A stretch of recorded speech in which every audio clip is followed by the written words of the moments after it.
¿Qué tal? Buenos días, José. Vamos a dar comienzo a la clase de hoy del 11 de mayo de identificación de parámetros. Te confirmo que, bienvenido Julián, te confirmo que empecé la grabación. El objetivo de la clase de hoy es empezar a revisar el material del capítulo 4, para lo cual vamos a empezar a compartir pantalla y entonces buscar el material que lo tengo por acá. Acá está. Entonces, en el capítulo 4 queremos hablar de identificación de series temporales y en particular dedicarnos a la idea de modelos Armax y predicción del error, método de predicción del error. Y probablemente la próxima semana el concepto de máxima verosimilitud. Bien, entonces la clase de hoy no va a ser muy larga, el material no es mucho en todo caso, por lo menos el resumen que tenemos presentado acá.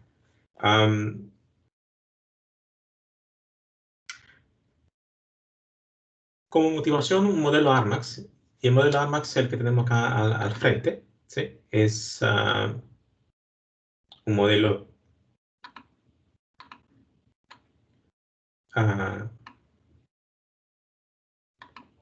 que está en el marco azul, y esta es la parte autorregresiva, ¿sí? El polinomio A, básicamente, en la variable de shift operator para que sea compatible en el tiempo. Después tenemos la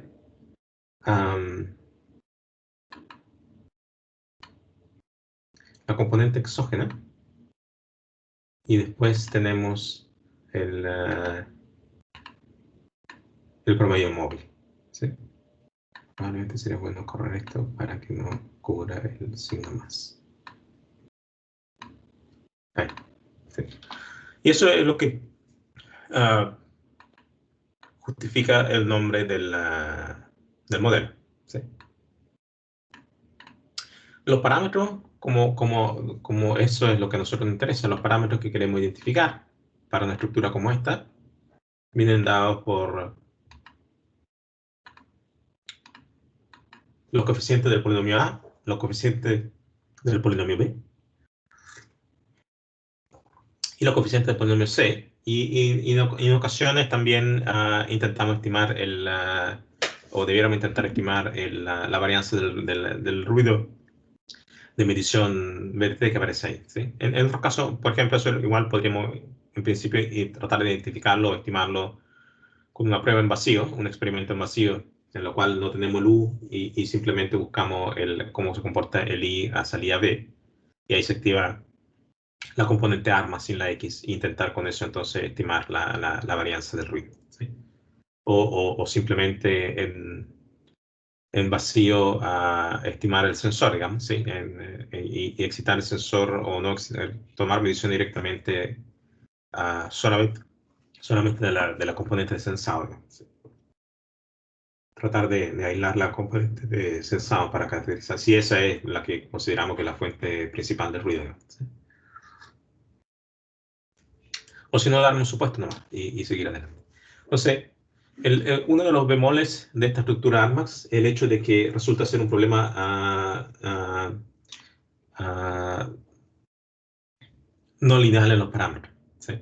Entonces, la pregunta del millón es siempre esto: ¿por qué es así?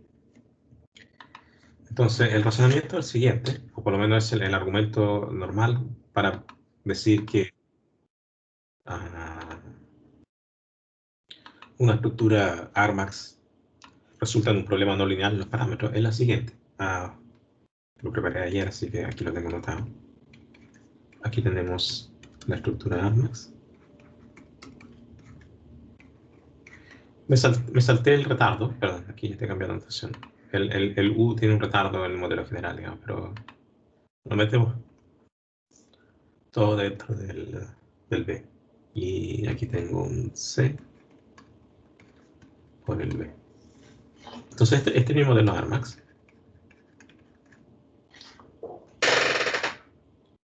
C. Mismo de los Armax. Ok. Lo que puedo hacer acá, entonces, ahora, como segundo paso, es, como yo no tengo acceso a la señal BDT, lo que puedo hacer, y es que es lo que vamos a hacer después en todo caso, pero lo adelantamos. Lo que puedo hacer acá es reemplazar el BDT por la diferencia entre el IDT y el IDT explicado por el modelo. ¿Sí? Y como tercer paso, entonces podemos decir resultado de eso, despejando el IDT estimado por el modelo. Esto sería entonces BC UDT, q a la menos 1, q a la menos 1, más C de q a la menos 1 menos A de q a la menos 1 sobre C de q a la menos 1 por IDT. Y aquí lo que vamos a hacer ahora es un truco sucio nuevamente. Vamos a sumar y restar IDT. Y por fuera vamos a sumar a ambos lados a 1 menos C de q a la menos 1 por IDT. Haciendo eso, primer paso, segundo paso, tercer paso. Haciendo eso, entonces estamos en condiciones de observar que el IDT estimado va a ser un B por UDT más un 1 menos A por IDT más un C menos 1 por A, perdón.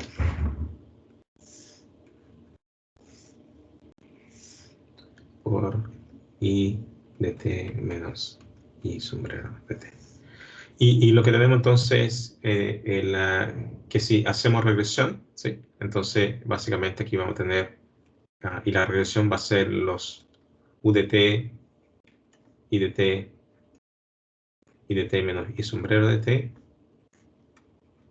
BAC menos 1, ¿sí? Esto es una exageración, por supuesto, aquí hay que ver los coeficientes, y esto no es el T necesariamente, sino que el T retardado dependiendo de los coeficientes del B, o el I retardado dependiendo del coeficiente del A, y el I menos I sombrero retardado dependiendo de los coeficientes del C. Pero para dar la idea, básicamente combinaciones de esto y combinaciones de esto van a entrar en la matriz de regresión. Y la matriz de regresores entonces va a ser una función del tiempo, pero también a través del I sombrero, que aparece en la regresión acá, ¿sí? Y aparece también en el otro lado, ¿sí? Entonces, el I sombrero es función de teta, porque es justamente lo que estamos tratando de definir. El I sombrero lo estamos definiendo como la explicación del modelo, y la explicación del modelo son los regresores por el vector de parámetros. Pero estos regresores, al ser funciones del mismo estimado del modelo, entonces son funciones del parámetro implícitamente. Entonces, el phi ya no es solo función del tiempo, es función del parámetro teta también. Entonces, esto implica como consecuencia, dado que phi depende del parámetro, esto implica no lineal en los parámetros. ¿Sí? Lo cual es más difícil nomás, pero y mínimo cuadrado no sirve, porque, bueno, mínimo cuadrado normal, digamos, no sirve. Dimos mínimos cuadrados no lineales también, digamos, ¿sí? Pero tendríamos que ir entonces con un algoritmo de regresión no lineal. Entonces, esta es la explicación del primer punto. Revisen ustedes si pasaría lo mismo, si al final tenemos unos regresores que también dependen del I-sombrero, para el caso de un modelo ARX, en la parte autorregresiva, en la parte de media móvil o en la parte de autorregresiva con media móvil. Bien, entonces, ¿cómo nos zafamos de esto? Bueno, el acercamiento sugerido es y la motivación del por qué, es el método de predicción del error. Entonces, el método de predicción del error dice, mira, mínimo cuadrado no era una mala idea, ¿sí? Pero tenemos este asuntillo de que el ruido podría estar coloreado.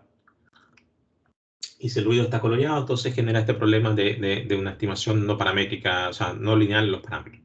Por lo cual el mínimo cuadrado se queda corto. Entonces, ¿qué podríamos hacer para hacer eso? Para obviar eso, pero manteniendo la buena idea que era mínimo cuadrado. Bueno, planteemos como funcional la minimización cuadrática del error de estimación. Fantástico, una muy buena idea, ¿sí? Pero en vez de hacer ese error cuadrático de estimación a tiempo presente, hagámoslo a tiempo futuro. Hagamos una predicción de ese error de estimación entre lo explicado por el modelo y lo medido. ¿Sí? Esta es la parte que intentaríamos explicar con el modelo, por eso es función del parámetro θ. Y esto es directamente la medición, ¿sí? Si bien es cierto, a valores futuros. Si asumimos el K como el presente, entonces K más tau está en el futuro. ¿Sí? Entonces, la predicción la hacemos en términos de un parámetro θ, la hacemos a tau tiempos de instante de tiempo más allá de K, dada la información disponible al tiempo K, menos la medición al tiempo K más tau. ¿Sí? Entonces, claramente, estas son mediciones, esto es offline, ¿sí? No existe el futuro en tiempo real, todavía el futuro no existe. Así que todo esto sería no causal, digamos, pero esto entonces lo hacemos en offline. O sea, tomamos datos y trabajamos, manipulamos esos datos dentro del computador en un tiempo arbitrario, no el tiempo real. Entonces, ahí si tengo, por ejemplo, un vector de 100 datos, el primer dato es el tiempo 0, el último dato es el tiempo 100. Entonces, puedo pararme en K igual a 50, pero como tengo ya grabado los 100 datos, entonces el tiempo K igual a 50. Para el algoritmo tengo igual disponible en memoria el tiempo 60, 70, 80, que están al futuro del tiempo 50. ¿Sí? Entonces, a eso me refiero con offline. Ya tengo todos los datos al frente mío, digamos, y accesible para el computador. Entonces, la idea es decir, ok, no era una mala idea el error cuadrático de estimación, así que utilicémosla de nuevo. Y no es una mala idea minimizar ese error cuadrático de estimación. La única clave es que ahora, en vez de ser un error cuadrático de estimación, es un error cuadrático de estimación predictivo, ¿sí? En el futuro, básicamente. Y fíjese que la suma de estos errores cuadráticos de predicción con una componente de predicción en el marco azul van del índice presente K del 1 al n menos tau. Entonces, en la primera predicción es al tiempo tau más 1, dada la información al tiempo 1. La segunda predicción va a ser al tiempo tau más 2, dada la información al tiempo 2. Y la última predicción que va a entrar en la sumatoria va a ser al tiempo... La última predicción va a ser al tiempo n, porque va a ser n menos tau más tau, así que se cancelan los tau, va a ser entonces la última predicción va a ser el tiempo n, dada la información disponible al tiempo n menos tau. ¿Sí? N y tau, índice compatible con los números naturales, básicamente. Si tiene que ser número entero, si no, no funciona. Ok, entonces hacemos básicamente la misma idea de funcional de mínimos cuadrados, pero mirando hacia el futuro en una versión offline para que sea causal. Y por lo tanto, esta diferencia entre el término azul y el término rojo la compactamos en esta notación de un error de predicción, porque es K más tau dado la información al tiempo K, y con tau mayor que 0, entonces K más tau es más grande que K, y por lo tanto indica futuro, al cuadrado, porque está al cuadrado, y en función del parámetro θ, porque acá esta parte en el marco azul es función del parámetro θ. Es mi predicción dado la estructura de modelo que yo quiero identificar. Y lo que hacemos para encontrar este θ, por supuesto, es minimizar el θ. ¿Sí? Entonces rescatamos mucho de la buena idea que se presentara en su momento para mínimos cuadrados, pero ahora con la noción extra de que lo hacemos hacia el futuro, en una predicción. Una predicción, entonces, y ese es básicamente todo el asunto. Entonces, consideremos, por ejemplo, el caso que tenemos acá, ¿sí? De un modelo que nosotros proponemos que la estructura está dada por la ecuación que aparece ahí. ¿Sí? Entonces, la incógnita aquí son el A y el B como coeficiente. ¿Sí? Esos son mis parámetros, el parámetro del vector AB. Entonces, además sabemos que, o suponemos, agregamos supuesto, de que la media del ruido de medición es 0 y que por lo tanto su varianza es sigma b cuadrado y corresponde al segundo momento no central, ¿sí? Porque la esperanza es 0. Entonces, la pregunta es, ¿cuál es el mejor predictor? ¿Sí? ¿Qué debiera, dado esta estructura, qué debiera yo poner acá? ¿Sí? Para hacer la minimización.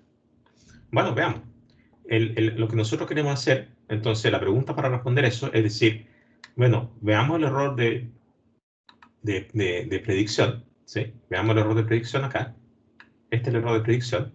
Y para encontrar el mejor predictor, para encontrar a un paso, este es el mejor predictor a un paso, ¿sí?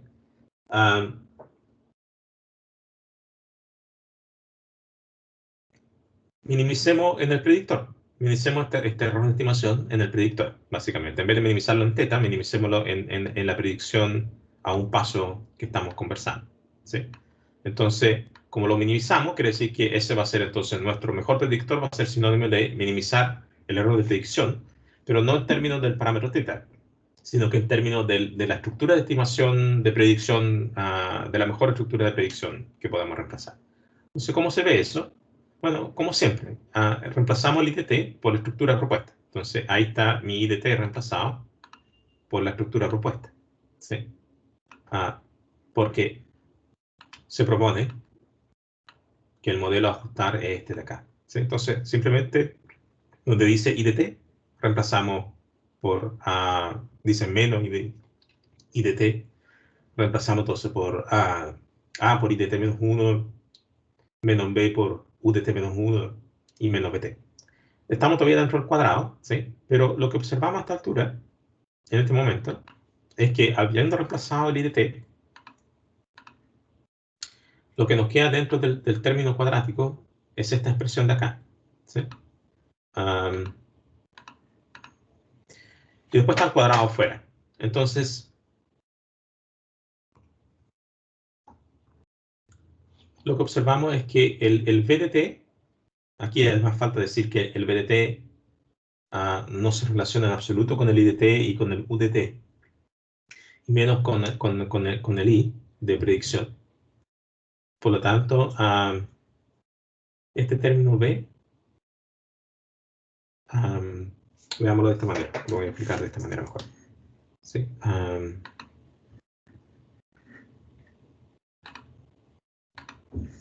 Estamos entonces en minimizar y en términos de IDT dado IDT menos 1, la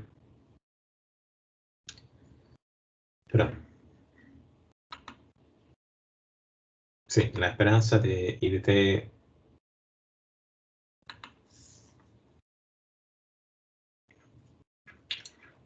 dado T menos 1 más A por IDT, que queda abajo, no tengo idea, más A por IDT menos B por UDT menos BDT, todo esto es al cuadrado, ¿sí?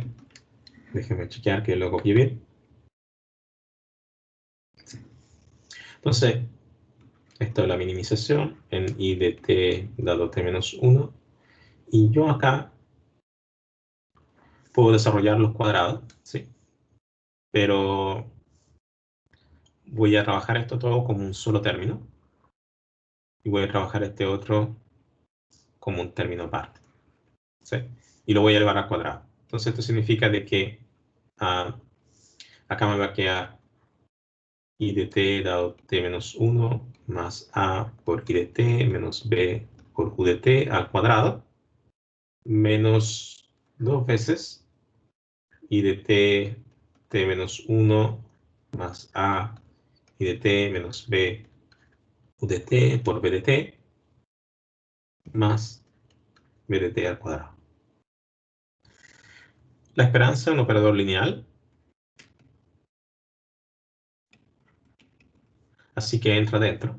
Entonces me queda la esperanza del primer término. Dale. La esperanza del primer término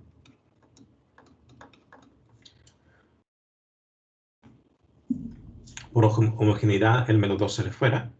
Me queda la esperanza de I de t dado t menos 1 más a I de t menos b u de t por b de t más la esperanza de b de t al cuadrado. ¿Sí? Esto sabemos que es sigma b cuadrado. Lo que falta argumentar acá es que el b de t es independiente del término en verde, ¿sí? Que el azul y el verde son independientes. Y con ese supuesto, entonces, la esperanza aquí se vuelve a separar.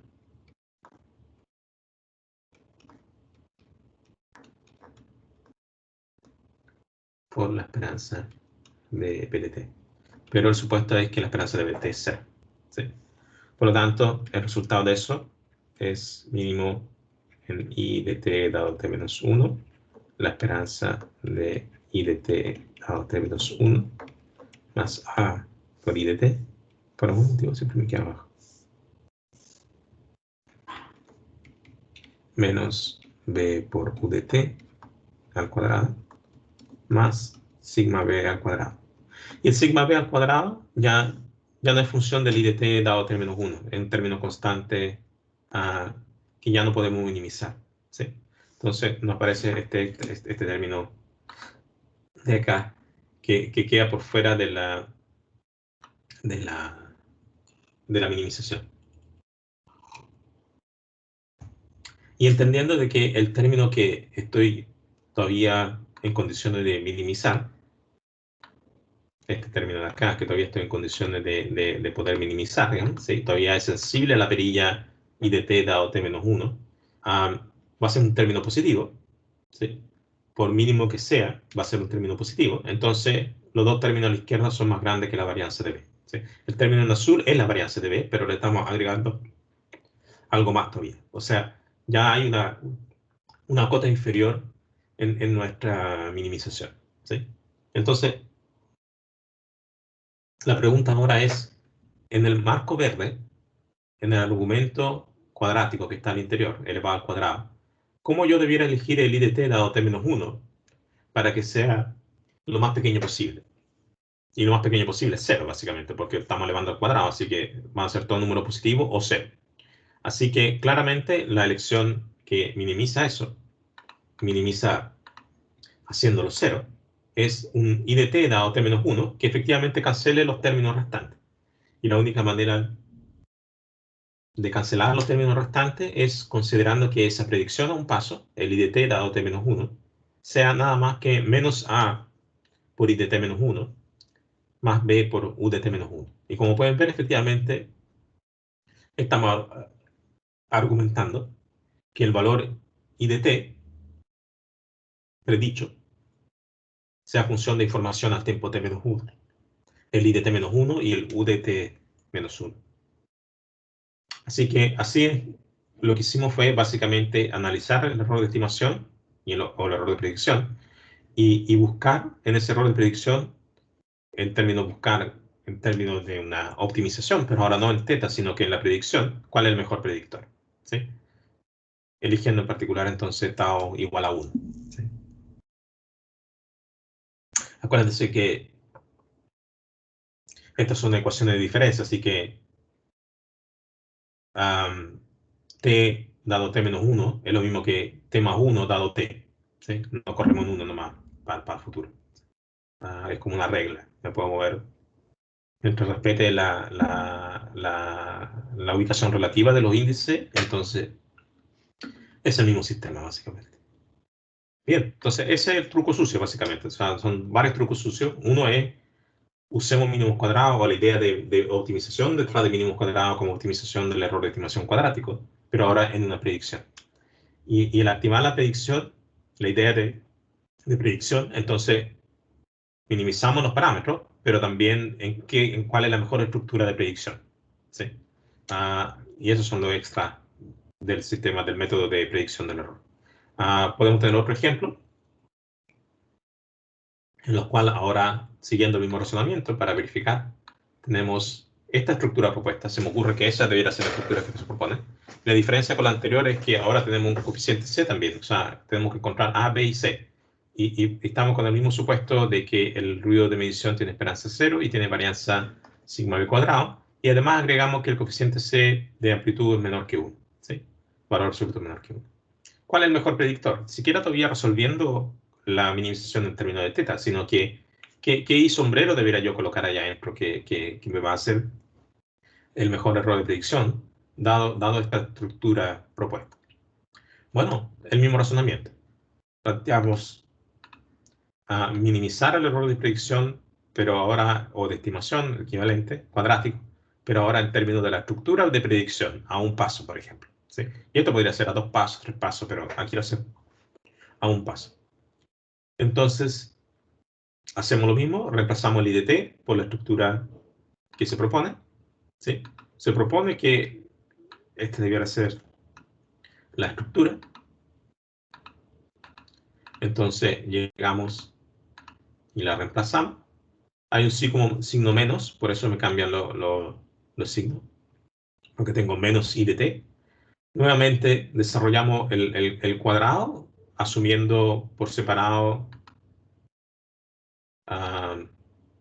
todo esto junto. Perdón, todo esto junto, sí, efectivamente está acá. ¿Sí? Y aquí mantenemos este otro término por fuera, ¿sí? Sin el cuadrado. Entonces, desarrollamos el cuadrado con los dos términos en rojo y nos queda entonces el primer término en el marco cuadrado al cuadrado más el segundo término en el marco rojo acá al cuadrado y el término cruzado asumiendo independencia, y esto ahora involucra independencia entre BDT y BDT menos 1, o sea, asumiendo I y D idénticamente independientemente distribuidos, así que el BDT no tiene nada que ver con el BDT menos 1, pero vienen de la misma bolsa de distribución de densidad de función de probabilidad, y así el T menos 1 no tiene nada que ver con el T menos 2 o con ningún otro tiempo, menos que consigo mismo. Entonces, llegamos a la misma observación de que en el proceso de minimizar, entonces se separan estos dos términos y hay una cota inferior dada por sigma b al cuadrado. ¿Sí? Entonces, nuevamente, en la esperanza de bt cuadrado, que no es nada más que sigma b cuadrado, ya no es función del IDT dado t menos 1, por lo tanto ya es un valor constante, un piso mínimo sobre el cual se genera este funcional que queremos minimizar en términos de IDT dado t menos 1. Entonces ahora la pregunta nuevamente es, ok, me resta por minimizar este término. La única parte sensible de la minimización es este término restante acá. Esta es la única parte que todavía sigue siendo sensible a la minimización. Entonces la pregunta ahora, observando eso, es, ¿cómo yo debiera elegir IDT dado t menos 1 para que eso fuera lo más pequeño posible? Y como está elevado al cuadrado, lo más pequeño posible es 0, ¿sí? Porque si no es positivo. Entonces, bueno, claramente el IDT dado t menos 1 tiene que cancelarme el A por IDT menos 1, menos B por UDT menos 1, menos C por BDT menos 1. Así que elijámoslo exactamente igual, pero con signo cambiado, ¿sí? Que es la observación de la línea de abajo. Pero el bemol, por supuesto, acá es que el BDT menos 1 no lo tengo. Es ruido, básicamente. Entonces, ¿cómo hacemos eso? Entonces decimos, bueno, pero el BDT menos 1, dada la expresión de acá, yo lo puedo reemplazar. Si yo despejo BDT menos 1 de acá arriba, entonces me queda, perdón, si yo despejo, claro, si yo despejo el BDT de acá y lo reemplazo acá, ¿sí? Entonces, nuevamente mejor probablemente hacerlo. No es difícil, pero se puede enredar acá. Entonces, la propuesta de predicción es esta. Déjeme anotarla bien. Es menos A más B, menos A más B y más C de BDT menos 1. Pero por otro lado, detrás de la hoja, nosotros sabemos que la estructura que estamos proponiendo está dada de marca azul. Entonces, tenemos menos A IDT menos 1 más B UDT menos 1 más BDT menos C por BDT menos 1. Déjame ver si la copié bien. No, más son todos más. ¿Sí? Entonces, de esta estructura propuesta, yo puedo despejar el BDT, y el BDT entonces me queda menos, más IDT, más A por IDT menos 1, menos B por UDT menos 1, menos C por BDT menos 1. Y como es una ecuación de diferencia, yo puedo echar para atrás el índice en 1, mientras sea consistente con todos los otros índices involucrados, que es lo que estamos haciendo ahora. ¿Sí? Simplemente hago un cambio en el índice. Y con eso, con esta información, de que dada la estructura del modelo propuesto, el BDT-1 tiene que ser IDT-1 más A por IDT-2, menos B por UDT-2, menos C por BDT-2. Entonces llegamos y reemplazamos en la predicción que minimiza el error de estimación en términos de la estructura de predicción. Entonces, aquí donde dices, perdón, vamos a hacer abajo para que me quede un poco de espacio. Más C. Entonces, en donde dice BDT-1, vamos a colocar lo que está ahí. ¿Sí? Entonces, ahí nos queda IDT-1 más A IDT-2 menos B por UDT-2 menos C por BDT-2. Y al comienzo uno diría, pucha, pero lo único que hiciste fue cambiar el problema de tener el BDT-1, ahora tener el BDT-2. ¿Sí? Estoy claro con la sesión, ¿no? Más, menos, menos. Más, menos. Sí, estamos bien.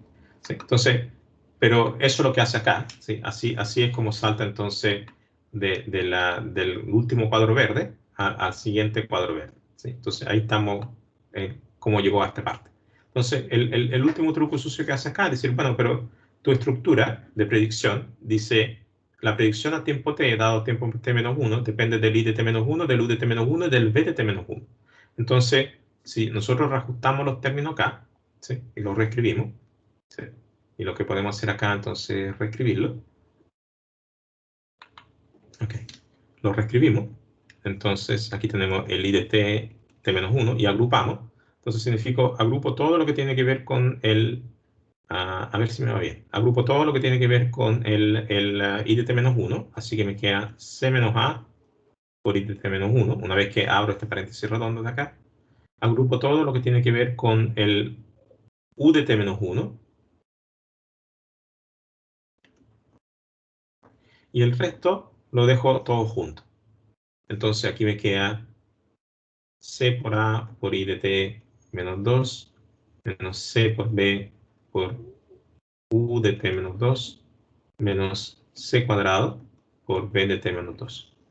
Y la observación siguiente es que, bueno, pero esto es lo mismo que menos C por A por IDT menos 2 más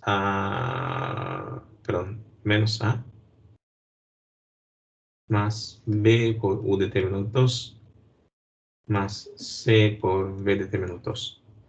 Y eso es lo mismo que, como hay una ecuación de diferencia, es lo mismo que está en el cuadro verde, acá, pero corría en uno para atrás. ¿Sí?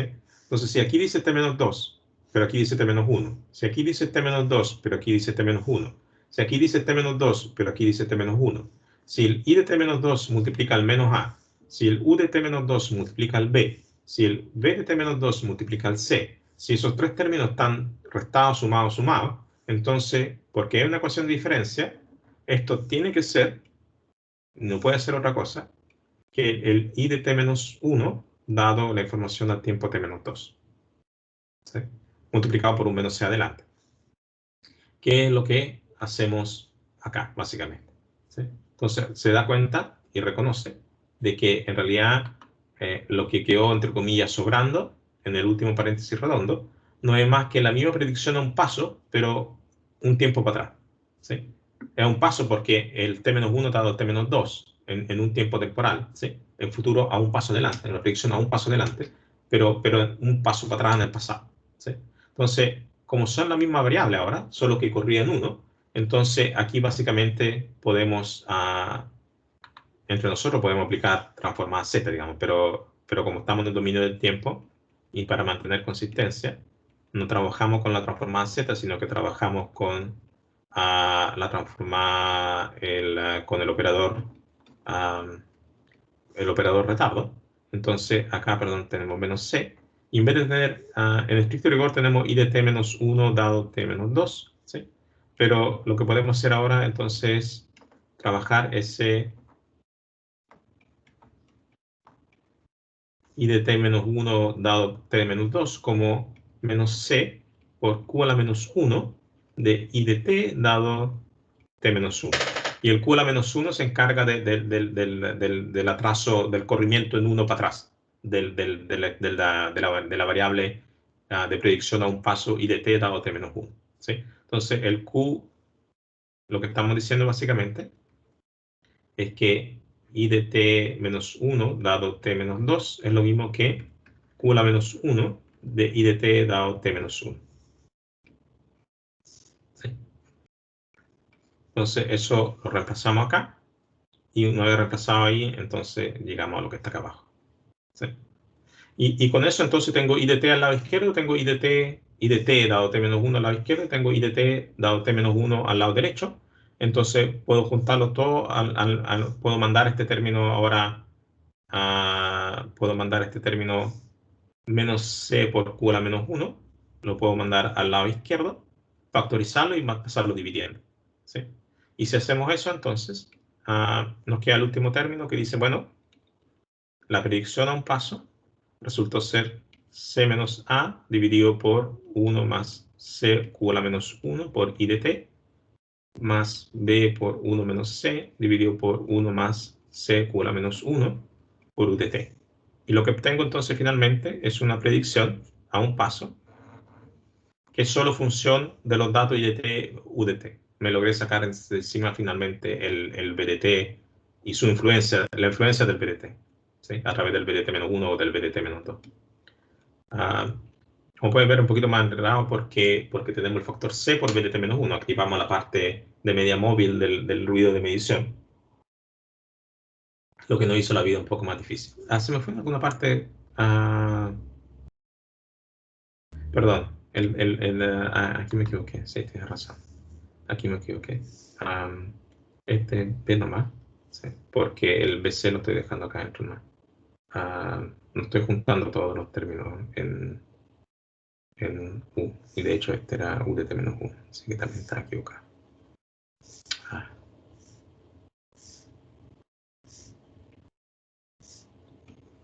U de T menos 1.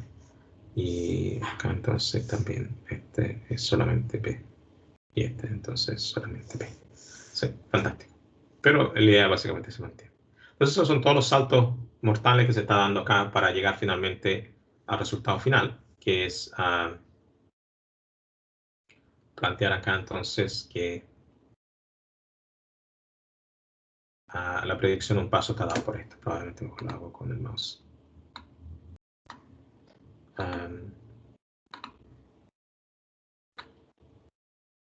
Que la predicción de un paso entonces que minimiza el error de predicción, siquiera antes de hablar de cuál es el valor de θ, cuánto está dada por esta estructura.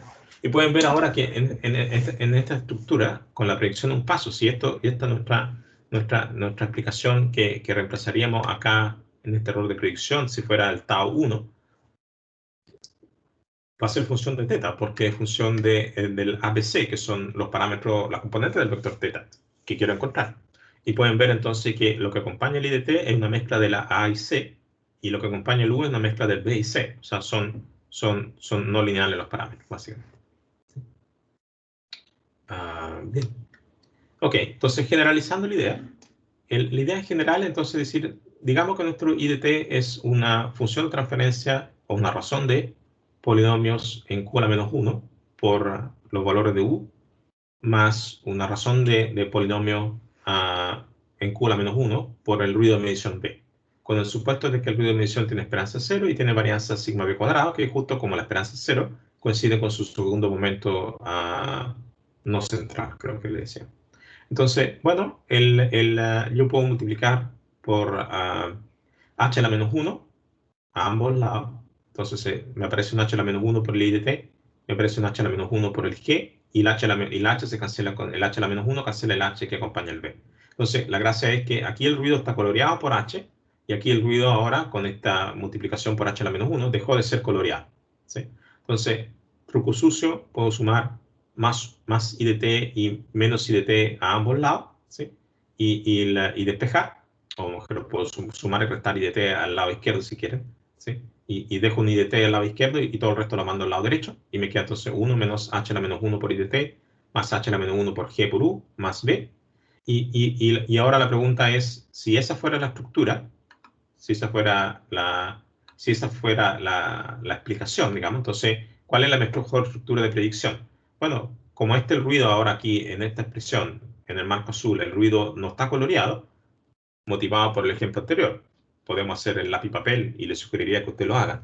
Pero dado en particular de que este BDT no está coloreado, no está filtrado por ningún coeficiente C, entonces podemos, de hecho, detectar inmediatamente cuál es la estructura de predicción. Y la estructura de predicción es la misma estructura en el marco azul, pero básicamente sin el BDT, ¿sí? Es el que al plantear el error de predicción y a plantear el error de predicción cuadrático y la esperanza del error de predicción cuadrático y la minimización de la esperanza del error cuadrático en términos de la estructura de predicción, vamos a llegar exactamente, bajo el mismo razonamiento, a la misma conclusión de que, dado que el ruido en particular, lo que hace más fácil, no es coloreado, la mejor estructura de predicción es la misma estructura propuesta para el modelo, pero básicamente sin el ruido de predicción, sin el BDT, ¿sí? Uno podría pensar, bueno, pero lo único que hiciste fue justamente cancelar el BDT. Bueno, pero en realidad está todo este razonamiento acá detrás, ¿sí? No es llegar y cancelar el BDT, sino que el argumento es a través de todo este razonamiento que aparece acá, ¿sí? Que coincida después con eliminar el BDT es simplemente una coincidencia. Pero nos aprovechamos de esa motivación de que ya lo vimos y lo transformamos entonces a esto directamente. Entonces, esta es nuestra mejor estructura en términos de minimizar el error de predicción, pero en términos de la estructura de predicción, no en términos del parámetro θ. Parámetro θ todavía tenemos que encontrar. Entonces, justamente eso significa que para PEM, como es la diferencia, ¿cuál es el funcional que minimizamos finalmente? Le metemos un medio adelante para cosméticos, básicamente. Y tenemos entonces el error de predicción a un paso, por ejemplo. Sí, a un paso tenemos acá. Entonces, reemplazamos el i sombrero por la predicción, ¿sí? Y lo que obtenemos entonces acá es esta expresión de acá. Y esto es lo que queremos minimizar en θ. Y claramente es una minimización en θ con θ no lineal, ¿sí? La forma en que entra el θ al problema lo hace un problema no lineal en los parámetros. En θ, depende de cómo entre en h, en g, va a quedar dividiendo porque son razones de polinomio en los cuales entran los factores de θ. Así que la cosa es un problema de optimización no lineal, ¿sí? En términos de θ. Y lo que tenemos que suponer entonces es que el hessiano sea no singular y usamos un método de Newton, ¿sí? Lo que conversamos en algún momento con mínimos cuadrados no lineales. Eso significa de que al intentar minimizar esto, vamos a cálculo, vamos a derivar en θ, vamos a igualar a 0 buscando el punto crítico. El hecho de que sea no lineal no indica que inmediatamente exista un solo punto, que el punto crítico sea único y que sea el mínimo, pero bueno, partiendo de condiciones iniciales adecuadas, intentándolo varias veces, podemos entonces esperar de que estemos llegando a un valor que efectivamente sea un mínimo, pero es más difícil asegurar que el mínimo que encontremos sea un mínimo global. Pero ¿cómo buscamos este mínimo? Con iteración.